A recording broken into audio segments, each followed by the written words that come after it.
This is the Rebel HR Podcast, the podcast about all things innovation in the people space.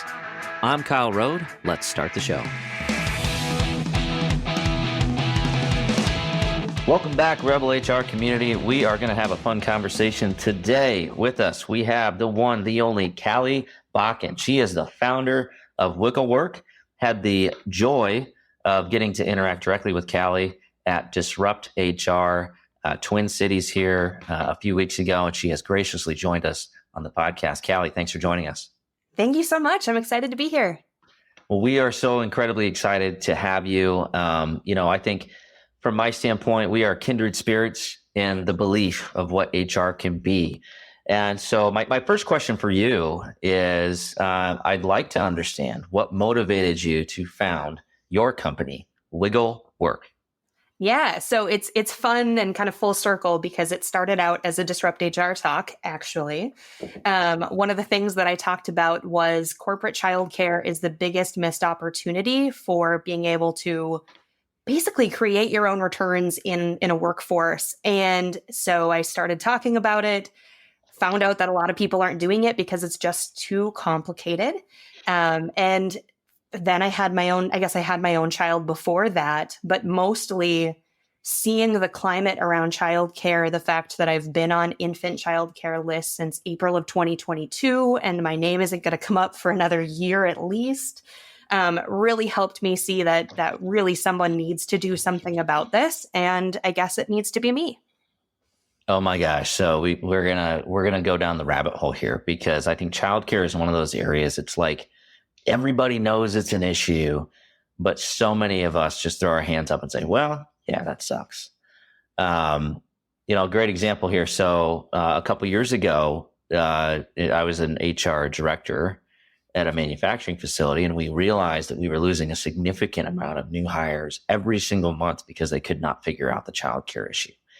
To the tune, we calced out the cost of turnover. It was like $20,000 a month that it was costing us in turnover expense because of daycare. And we were like, well, how can we fix this? But, you start peeling back the layers of the onion and you realize, well, it's hard to run a daycare. There's a lot of rules and regulations.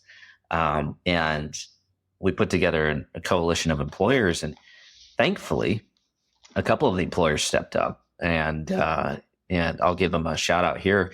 Unity Point Health, one of our local health systems, actually helped us found a daycare center called Cedar Valley Kids that now breaks ground in April. But it took 7 years. It took 7 years of doing this. Yeah. And I think the reality is we didn't have a driver. Like, we didn't have somebody like you who was like driving the actions on a regular basis. And we kind of languished for a few years, quite frankly, as a bunch of employers that really didn't know what we were doing.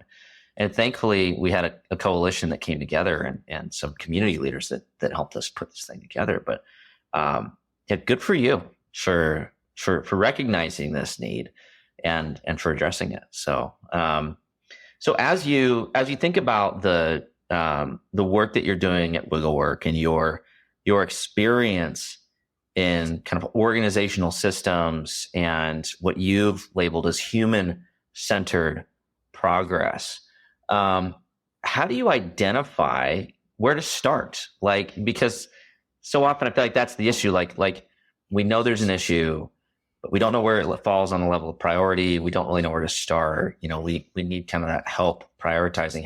How do you approach that conundrum as kind of that systems person? Yeah. So I've been told that my superpower is being able to see the end of the book and how to start that to get to the end. Where I struggle is getting people along fast enough to be able to see the chapters in between. And so I think you have to start by having an end game, right? If we don't know where we want to get, how do we possibly pick a starting point to work toward that? And also the idea that it's never going to be perfect, right? But getting started and taking that action rather than delaying. To your point about taking 7 years to get that childcare center in place and ready to break ground, we just have to get started, and it doesn't have to be the perfect spot. So I think that flexibility and confidence in anywhere is better than nowhere is really the best place to start. Oh my gosh. Like I said, kindred spirits. Like I couldn't agree more. Sometimes the most important action is that you just take a step, whether it's the exact perfect step forward or not. And so, yeah, I want to unpack this a little bit because I know we're talking specific to like daycare and the work that, WiggleWork, but like the reality is I feel like this is so much of HR in general because there's so much of these things that we do that they're fairly vague, right? Like we have this end goal, like the end goal might be we're trying to reduce turnover by whatever percent because we know turnover is expensive and terrible and we can't train well. So every time somebody leaves, they get worse training. The new hire gets worse training. And there's all these things we're trying to do at HR, but so often we're dealing with organizational decisions that are very short-sighted. We might know that it's a 3-year vision to achieve our goal, but we got to make the quarterly results, right? Or we get this flavor of the month issue where you got to do, this is what's most important this month to this leader. So we go chase that way and then kind of avoid what we know is the bigger goal. So as you're thinking about systems and you're thinking about the work that you do, how do you help that kind of these people who are pulled in a lot of different directions where we've got all these different priorities and I've got a team that maybe doesn't see the forest from the trees or doesn't see this end destination? How can we help our organizations overcome that? Help them get out of their own way, simplify their thoughts with it. We don't have to have a policy in place before we start something. In fact, it's probably better if we figure out the policy along the way because then we know what we need to have included in it. It seems to me like we get caught and hung up a lot in semantics. And I get it. HR people are perfectionists. They care deeply about people and they don't want to mess it up. But often that's where things get messed up is we take too long or we try to have every single piece spelled out. And that's impossible. People are messy. And we have to acknowledge that people are messy and lead from that positioning if we're going to get anywhere. Totally. Yeah, I couldn't agree more. We probably don't have time to talk about like policies and like my vitriol for this policy first approach. But I couldn't agree. Like policies have a place, compliance has a place. Like all this stuff does matter. But it makes no sense to try to build a structure for a policy when you don't even know the full picture of what you're doing, right? And you don't have to have a policy to give direction to people, right? Like that's the other thing. Like these are human beings. We're messy. We don't necessarily know know the answers. So for those of us so I think my theory is there's two camps of HR, right? Like there's the HR that's like policies are necessary evil. And then there's like HR that's like, they like to lead with like, got to have policies and have everything completely documented. I'm not saying that one is right or wrong, but I'm saying that there's kind of like, there's a happy balance. So for those that are on the like policy versus side of the coin, and as you're helping these organizations, what's your approach to help them overcome that kind of that fear or that resistance? Because there's a lot of us, right? There's a lot of us in that camp. I think you have to understand the drivers behind why they feel that way. I think a lot of the people that give HR a bad name are people who have that thought process because they're very type A. They like control. They saw HR as an opportunity to be in a position of control. Yeah. And quite honestly, those are people that I probably will not work with if I have a choice, because fundamentally we disagree about why we're in the seat that we're in. I have always been unapologetically employee first. And I know that that's not an easy seat to sit in, and it's caused a lot of problems for me as an employee. But ultimately, I care about creating a great experience where people spend majority of their time. And if I'm not driving an organization in that direction where we can see that you can have a good employee experience, and that also limits your liability from a legal standpoint, then we're not going to work well together. So I don't want to say like throw the baby out with the bathwater. All of those people should go away, because of course we do have a very structured system that we need to follow in a lot of places. But I think we have to drive the conversation in a way that makes sense both for who we are fundamentally and what we're trying to accomplish as practitioners, and understanding what are we going to need to bring that person along with us. And if that person is very, very rule, control driven, then you need to speak that language too, but try to do it in a way that helps them to understand, I guess, the power from a policy standpoint in building the people into that process rather than being fearful of consequences when something goes awry. Right. Yeah, I know those people. The thing, those HR people. Like, I mean, it just like I can't tell you. It takes about 2 seconds when I'm interacting with an HR professional to figure out are they somebody I want to associate with or not. And so often it's about like you can just sense that they love the power, they love the control, they want to be in charge, they want to tell people what to do, boss them around. I'm here to protect the company. I'm not on anyone's side. I'm here to enforce the rules. It's like, I'm like, cool, great. See you later. I'll talk to you never. Right. Like, it's like, these are just not my people. There's a lot of them in HR. I mean, there really are. They're probably not listening to this podcast right now. So I think I can probably speak freely, like, don't be an HR asshole. But I also think the reality is that's a large part of the corporate population as well. Like, there's a lot of senior leaders that are in that exact headspace. And a lot of times, I think a lot of the frustrations I deal with and other HR professionals deal with in the kind of the corporate setting is you have to work with these people and you have to like find ways to like overcome these kind of silly approaches. So what advice do you give us when we don't have a choice but to work with these people? And I know you, like, you're like, I'm like sitting here, I'm just like, hats off. You did it. You can choose not to work with those people. But for those of us that can't, what guidance would you give us? I think you have to lead from authenticity, right? Of you can be courteous, you can know your shit better than they do, and you can show them the results. And that's really all you can do, right? Like, you don't have to try to play a game against them or try to out people please, because they're always going to be saying the right thing in front of the right people because that's the only people they care about.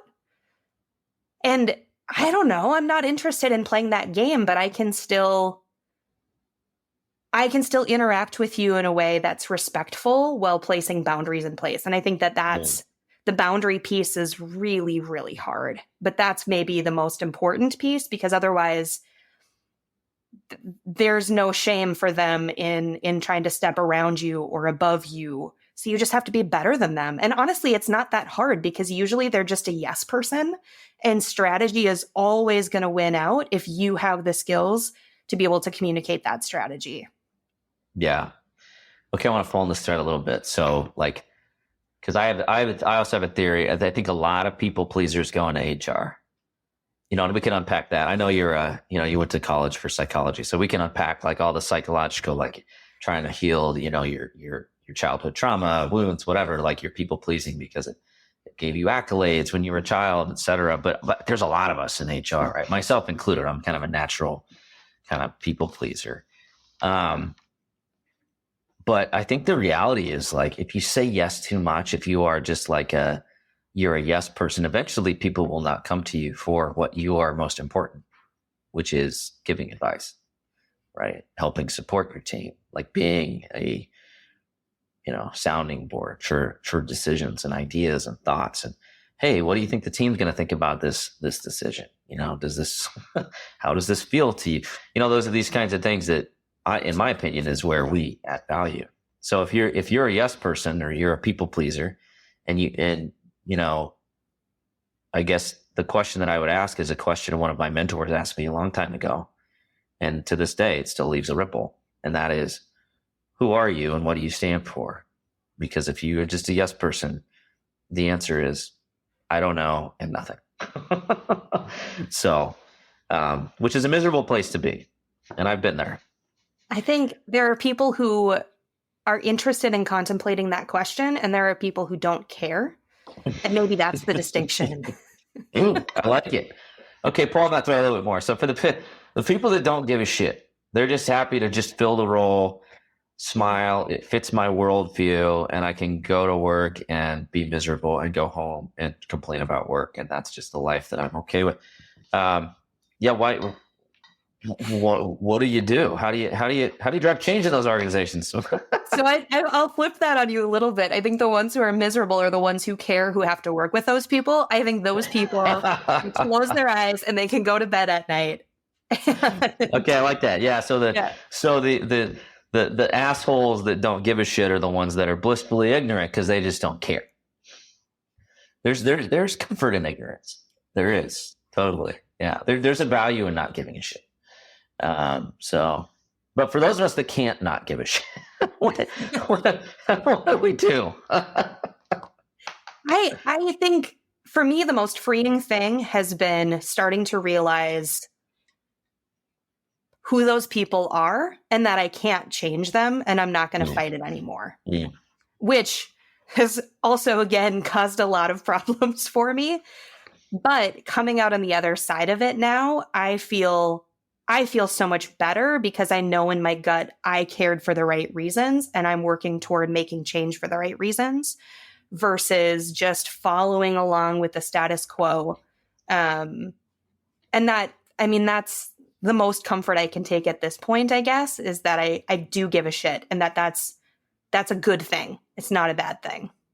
Yeah. So I'm fascinated in some of this, some of this research and I certainly have my own personal opinions around it, but and we talked about this a little bit in my Disrupt talk, which is that people who are acting outside of their own integrity and playing a role at work, like they're almost like an actor at work or on a Teams call or whatever, that's just going to burn you out. You're just going to be miserable. And I think that is a lot of people that really do care. And that's why we see so much burnout in HR. That's why we see a lot of turnover in HR positions, because it's people who, care and are just looking for help. And one of the things I want to talk about, like the thread I want to pull on there is related to some of your work in human-centered systems. And I know that you did, you've done a lot related to kind of employee well-being. And so for those of us that are kind of in that camp where we're a little bit burned out, we feel like we have to play a role, we're putting a mask on at work most of the time. What guidance would you give us as it relates to like, how can we build a system or an environment, where we can thrive, where we can actually care and not feel helpless? That is a big, big question. I think your choosing authenticity is important, right? Being able to at least find ways that you can be yourself, if it's showing your tattoos or, taking that little moment of rebellion to stand up against the weird thing that someone said that you're like, I don't think that makes sense. And you don't have to be a jerk about it, right? But like, where are the places that we can start to push back and find other people who are like us in those organizations? Because then we can start to build our own little pod that can gain influence and bring others like us in. And at some point, one of those is going to win out, right? Either we're going to leave because we broke and we want to go somewhere else. And maybe that was the right choice. But if we can try to use our power for good, find other people who also feel the same way, at least there's comfort in knowing I'm not crazy. Other people also care. Mm-hmm. Yeah. That kind of reminds me of the Fred Rogers quote, right? Like, in a crisis, go find the helpers, and that'll help you see your way through, right? Like, we do exist. I'm a big believer. Like, an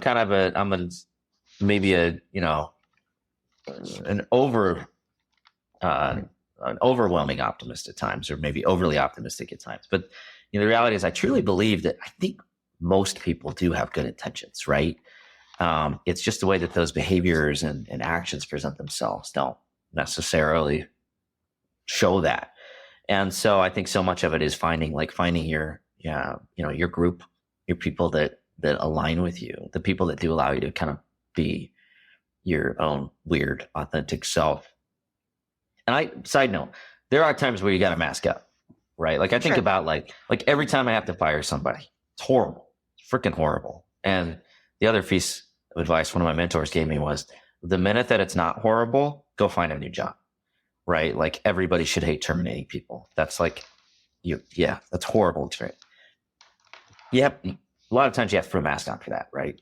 Like you can't let your full authentic self show. You have to put a little bit of, it's like parenting, right? Like you can't, you have to show confidence even when you're not.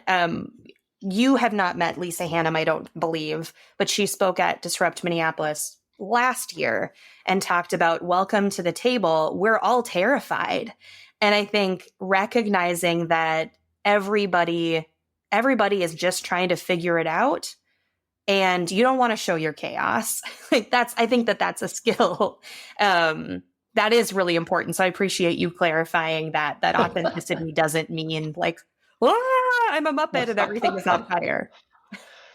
I will say one of the most maybe one of the more important decisions I made in my career related directly to this, which was I am going to be 100% authentic about what I believe to be true and what I don't feel like I have enough information to know, right? And I think that that's a really important distinction where I think a lot of times in HR, we're trying to figure out what's going on. We're trying to figure out how people are feeling. We're trying to figure out behaviors. A lot of times it's like holding a cloud because you don't really necessarily know. Now, that being said, there are ways to get reasonably comfortable that what you believe is correct. But at a certain point, you're still operating off intuition a lot of times, right? And that's where I think you and I would agree, that's where having the right system in place really matters, right? So as you think about that and you think about kind of the new world of work and the work that you're doing with organizations and helping them kind of figure out these human-centered programs, what are some of these organizational systems that you recommend that we invest our time and energy kind of figuring out or building within our organizations so we can operate with the best data that we can get and make sure that we are making really good, broad human-centered decisions as opposed to listening to the squeaky wheels that get the greases, and to use that, colloquial saying. Yeah. The average person isn't going to tell you what they need, right? They're going to expect that you already understand that. And we need to think that way about human data as well. If you're getting your data from a survey, you're doing it wrong because that's only going to give you a sliver of truth. Well, there's so much context behind any response given, whether it's a truthful response or a protective response. And so I think recognizing that we probably have more data available to us in HR than any other department has, and we squander it. That is one of my big soapbox of if you're looking at benefit data, you're looking at 401k utilization data. One of my favorite things to tell everyone to look at is, are people actually changing their contributions or their designations for their retirement fund? Get access to that. There's no way you can't track that data down without by talking to one person probably. And you will learn so much about the financial health of your people by understanding that. If everyone's putting their 3.5% at higher into a target fund and they never move it ever again, that is not a very financially savvy group of people. And there's a lot of ways that you can support them and understand them more effectively. Take that same idea into your health data, into your PTO data.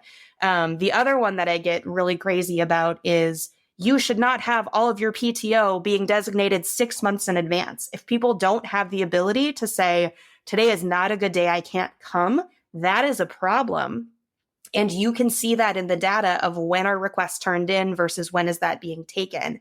So starting to think differently about where are we getting our data from? How can we try to poke holes in our data to see if we're on the right track or if we're following a red herring?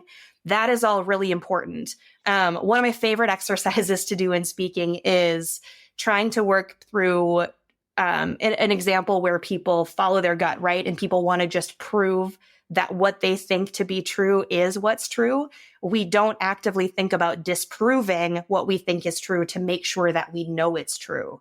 And so that's a really fun exercise to do with HR people coming back from, an example I did in 300 level psych classes to show that we are really fallible in how we follow our gut versus making sure that our gut is founded in accuracy. And trying to think about it differently that way. I think the two theories I get really excited about, one, the Dunning-Kruger effect, right? The less we know about something, the more certain that we have it all figured out we are.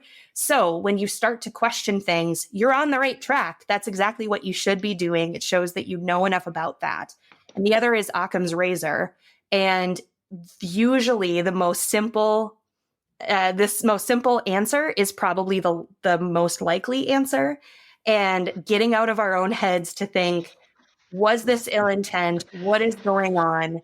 Those things are really, really important, especially when we're tackling some of those big issues within the company, especially if there's any sort of questions about culture and how people are feeling about their place of work.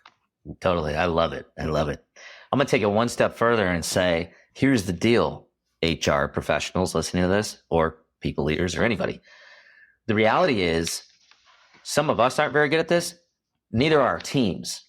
And so I actually think we have a mandate and a call to action as HR professionals to make sure that we know the data that's available. We can derive some level of insight off of it, and that we broadcast that out to our teams so that they're not falling prey to the Dunning-Kruger effect or confirmation bias or whatever kind of psychological, term you want to place on it. The reality is we should know this stuff. We should be the practitioners that understand human behavior better than anybody else in our company. And we should be the ones kind of shouting from a rooftop, wait a minute. Don't outsmart your common sense. This is way more complicated than it needs to be. The reality is they just told us they feel like they should be paid more. And here's the market data. They should probably be paid more. This isn't, this isn't some grandiose strategic plan to go, do whatever, right? They're just literally like, we should probably do this. And oh, by the way, blah, blah, blah, blah, blah. Here's all the data that supports it, right? Or the fact that this entire population hasn't increased their 401 contributions. Oh, by the way, I can go see 401k loan data. Oh, wow. We've got 25% of this specific group of people that are taking a 401k loan. That might be an issue. We should use that as a leading indicator that potentially there's some wage issues that we need to go take a look at, right? That's a really valuable proactive HR practice. There's all these sorts of things that we can do and we should do. But many of us, I think, are comfortable just saying, this is what it is. It's the way it is. There's no way around. And that's what, so I want to talk about this. You mentioned this already. You mentioned being employee first, and you see this, you see all this stuff out there, right? There's HR is neutral. HR works for the company. HR should be employee first. Walk me through your theory of employee first HR and what that means for you and why you believe that HR should be that. If you pay attention to the research, you should know that that's true. When we talk about 70+% of people being disengaged at work and the billions of dollars that's costing us in lost productivity, it only makes sense that building a system where employees are involved and considered has huge financial returns to the company. And so I think we've gotten in this place where we think that there is some us versus them, but it's really us and them, and it always has been, especially in a time when there's so much distrust of employees. There's so much distrust of employers and whether or not employees are considered in the decisions being made. The companies that are going to win out are the ones that can show that it is us together and lead from that place. Absolutely. So I recoil. I get pissed when I hear this argument, because the answer to all these questions is yes. The answer is yes. I am here for the employee. The answer is yes. I am here for the company. The answer is yes. I'm here to be neutral. It's situational, right? Like, people are messy. You can't say I'm totally polarized over here. I'm totally polarized over here. My theory is that if you are making decisions in the context of what's right for my employees, success, happiness, engagement, motivation, that will unequivocally always ripple positively for the organization. But the reality of the job is sometimes you have to make tough decisions, right? But again, you still have to make it in the context of what's the best thing for the people in my company. If you're making decisions based on any different context, you're the wrong freaking job, in my opinion. But that's just me. What do I know? No, I couldn't agree more. It's like hearing about mass layoff situations where people are finding out from a Zoom call, or they don't even get that because their computer just gets locked up and that's how they're finding out. You know, maybe some of those people are really happy to be done with your BS, and that's great, but at least leave them feeling like you cared that they were there in the first place. And it's not that hard to show that it's a tough decision. I think the default in trying to have that strong face or be that pillar when it's tough for you, I think sometimes we get in our head a little bit too much about what that looks like, and you can still be concise, thoughtful, and how would I like this to be handled if I were in that seat instead? If you're looking at it from that lens, you can still do the right thing even when it's a hard thing to do. Right. I totally agree. I couldn't agree more. And I think that this is a really great place to kind of leave it with people, right? It goes back to, in my opinion, it goes back to that, like, being authentic to yourself. What do you believe to be true in your core? What does the data support? Have we eliminated all the biases? Are we making the right decisions for people? And then at the end of the day, how are we actually treating people? And I tell people this all the time. They ask, I tell them what my job is, and they say, "Oh my God, I wouldn't want to ever do that job. That sounds horrible." But I tell people, everything I learned in my job, I learned in kindergarten, right? Just because something's simple doesn't mean it's easy. And so, going back to the golden rule, going back to people first, be kind. All these things, in my opinion, are what we need to be for our organizations. So thank you for supporting that work. And I can't wait to see what WiggleWork turns into. We're all going to say, yeah, we knew Calli. We knew Calli when she just started this thing. With that being said, I appreciate that. I'm so grateful that there are people like you at the top of companies showing what it can look like. I think there's a reason why we're seeing a lot of people heading up HR in big companies coming out of other areas. And I know that people get really mad about that, the head of sales or the head of marketing that's doing it. And it's because they figured out something that a lot of HR people haven't. And I'm grateful that people like you are being amplified in being able to spread a message of, one, hope, that HR doesn't have to be this awful doom and gloom, throw down the hammer sort of department, but also that people can rise to the top by having a people first mentality. Yeah. We're in the holiday season. So for those of you that celebrate, be a true believer. Like, we do exist. I did come out of IT and operations though, so I can't, I'm in that camp, although I've been in HR for almost 20 years now. So I think I'm officially an HR professional, but we can make change. So with that, Calli, this is a great segue to our Rebel HR Flash Room. So I'm fascinated to hear your responses. Question number 1, where do we need to rebel? Everywhere. If you're not rebelling or thinking about where change needs to happen, it probably means you're a little too comfortable. I love it. Fine. Be comfortable with discomfort, because the minute you rest, on your laurels, something's going to go sideways. Question number 2, who should we be listening to? So I'm gonna go a little bit off and say, there's lots and lots of amazing people in HR and direct HR supporting places that I could mention. But I'm going to mention the Brainy Business because maybe that's a place that your people haven't already found. But what the intersection between economics and psychology is a really, really important place for HR people to be right now.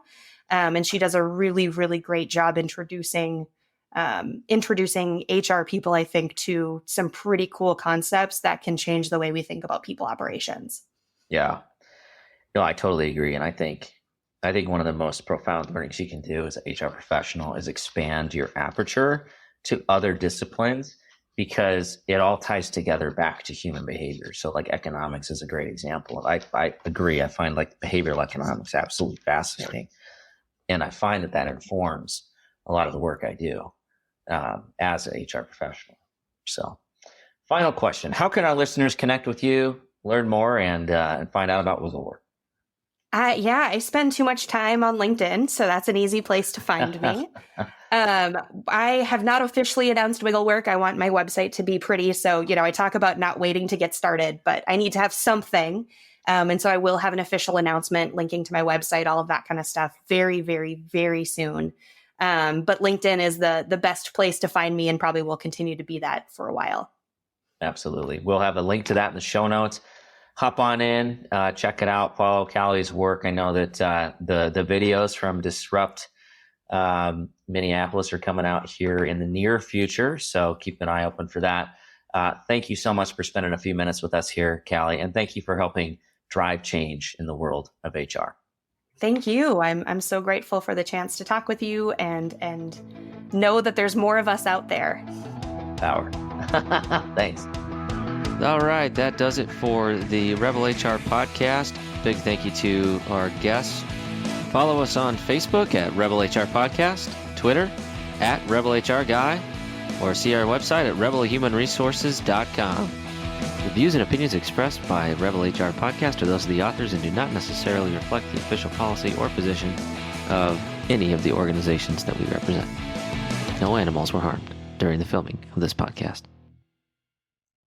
Baby.